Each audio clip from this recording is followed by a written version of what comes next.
Twitch is one of the most oppressive marksman champions in solo queue. With your camouflage, you are forcing your opponents into highly unusual playing patterns, and in this Twitch guide you get everything you need to know in less than 5 minutes. Twitch is a champion with multiple good qualities for the League of Legends solo queue environment. First of all, he is a very snowbally champion, which means he can convert early leads better than most other champions, but he still comes with great late game scalings, making him a valuable pick in slower games as well. It doesn't matter if you pair Twitch with an early game powerhouse like Rel, or with late game enchanters like Janna or Lulu. You can always play towards your support's strengths, adapting to any game. Additionally, even if your team is full AD, you can still pick Twitch, since you can also build AP items instead of regular marksman items to fix your team composition. You can see an AP Twitch setup on your screen, and the reason this setup works is Twitch's passive. You apply a true damage dot effect on hit, and that true damage scales with ability power, which means AP Twitch is a good tech option to prevent opponents from armor stacking. With the regular AD Twitch build, however, the damage from your passive will be negligible, as you instead focus on your great attack speed scalings. You even have a built-in attack speed steroid on your Q spell, but the main benefit of this tool is of course the camouflage effect.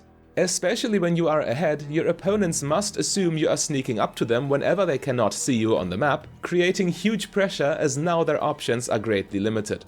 In lower elo brackets, your enemies will often disrespect your stealth, which means you will get tons of free kills by camping them.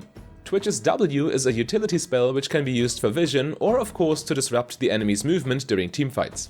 It also applies additional passive stacks, perfectly setting up your E, which is Twitch's main damage spell. While this is a strong finisher in early skirmishes, keep in mind that the cast animation is longer than your auto attack animation in the late game.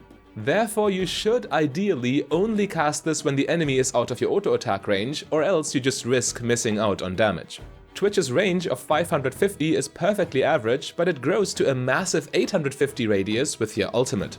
This is your main teamfighting tool, allowing you to attack from a safe distance, while also striking multiple people with every single bolt. Due to your ultimate's fixed duration and due to the nature of your passive in combination with your E, attack speed is the most important stat for Twitch. Consequentially, your rune page is Lethal Tempo, Presence of Mind, Legend Alacrity and Coup de Grace, with Taste of Blood and Ultimate Hunter secondary. You can stack Lethal Tempo rather safely with your ultimate while shredding the enemy frontline, and then use your Q resets to take down the rest of the opposing team with Lethal Tempo's bonus range. This is the optimal way of navigating teamfights with Twitch, and in order to make sure you will always be able to pay for your Q resets, you run Presence of Mind and click the subscribe button. Additionally, Presence of Mind is a good mana source in lane too, since the mana regeneration keeps refreshing on Twitch's passive. Legend Alacrity is necessary for the early to mid game, so you can get your target to 6 passive stacks fast, even when you do not yet have many items.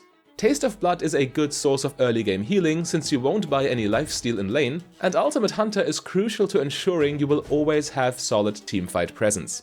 Teamfighting with Twitch when your ult is on cooldown can be very awkward and dangerous, since you are immobile and need the bonus range for safety. As I've said, it is mandatory that you are able to kill the enemy frontline fast, so Kraken Slayer is always your first item.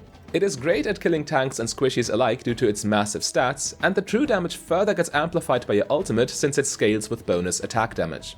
You follow it up with a second item Blade of the Ruined King, further enhancing your damage against bulky opponents while also granting you lifesteal. Having at least a little bit of lifesteal is important for any AD carry, and you didn't get it from your runes because Legend Alacrity is just too good on Twitch. You already deal huge amounts of single target DPS at this point, and while it is possible to apply Ruined King's on-hit damage to multiple targets with your ultimate, your third item Runar's Hurricane will take this to the next level. All 3 bolts benefit from your ultimate's piercing effect, while also applying the on-hit effects from your passive and from Blade.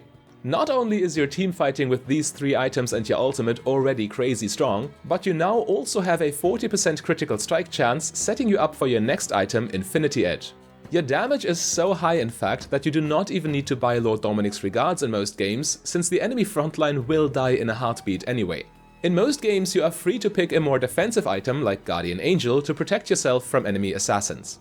You will never be in a situation in which it would be viable for the enemy to just stack armor against you, since you would be playing AP Twitch anyway if your team composition has too much physical damage.